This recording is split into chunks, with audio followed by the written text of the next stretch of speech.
I am Tim Wilson, owner and operator of Urban Lights Music here in what we used to call the mighty Midway of St. Paul. Some people will call us the best kept secret in the neighborhood. This is your retail spot for all things music, CDs, cassettes, vinyl, and collectibles.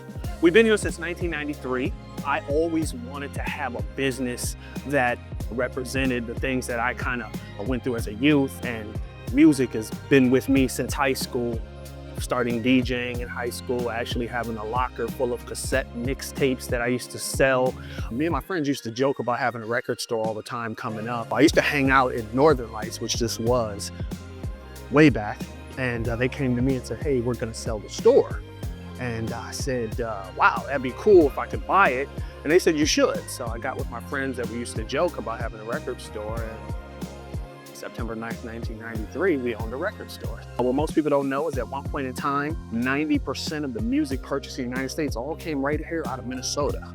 All the big corporate giants had corporate offices here. Every record label had an office here. So every artist had to make their way through Minneapolis and St. Paul to pitch their music. And so it's kind of one of the things that have boosted Urban Lights visibility from time to time. We've had artists such as Beyonce, 50 Cent, Naughty by Nature, you know, the list goes on of the people that have come through the doors and signed autographs for people. We've had record release parties, partnering up with different record labels and things like that. And those are the things that kind of, you know, makes this more than just a record store. It's more of an event when you come through the door. It's nostalgia if you look around. This is what my bedroom used to look like. So I had posters everywhere. The space is a creator space now. We've kind of opened the doors up to a lot of the local artists come through here. We do open mics in conjunction with Carbon Sound and other people every month. We do live DJing on the weekends. We do record release parties for local artists. We do events. People get their wedding photo shot here. A lot of students come through here and write papers on business so they can present them for their school projects. So we're kind of a hub for information, 1, 2, music, 3, knowledge. And those are the things that, to me, bring community together. And that's what Urban Lights really is these days. We also do a number of classes for youth. We teach DJing for the older generation, for the younger generation, teach beat making. We have a number of students that come through and just get with our DJs, our producers, and again, learn the business. I have so many people who come in and say, hey, my parents used to shop here back in the day. I don't know if you remember me, but I used to see you behind the counter, and I wanted to get into business somehow, and I've been to college and graduated now, and I just want to let you know I own a business now. And a lot of it was just due to seeing you back behind that counter and how you did what you do. So that's an inspiring situation. So when we came up with the name Urban Lights, we wanted to be a light in the middle of the community, and I believe we've done that. When Urban Lights first was established, there was over 2,500 urban stores across the country and across the United States.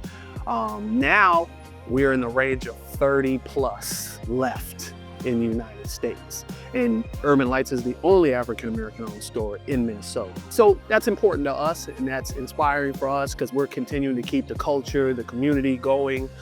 When we first opened up, the Midway was again, I mentioned before, mighty. You know, you had great retail, you had great restaurants, and then fast forward, you put a light rail in and it kind of changes the direction of it. And then fast forward again, we have COVID, and then we have the uprising, and then we have a number of other things that could be attributed to gentrification, number of businesses closing in the area. And so we're kind of left on an island now. And so the Midway that once was mighty, not so much now, but I believe can get back there. Again, we have the soccer stadium now, but we also have, more importantly, what they're doing around the soccer stadium, which is a hotel, office building, restaurant. So businesses like Urban Lights, Earth's Beauty Supply, Ultimate Look, Blessings, Blackheart, Elsa's House of Sleep, we can realize people moving around again, just traffic again. Everything can't be big box. Some things just need to be in the neighborhood and part of the neighborhood. We do coat drives. We do other charitable things in the area. Community is super important, and that's what we represent. And it feels good to be part of this community.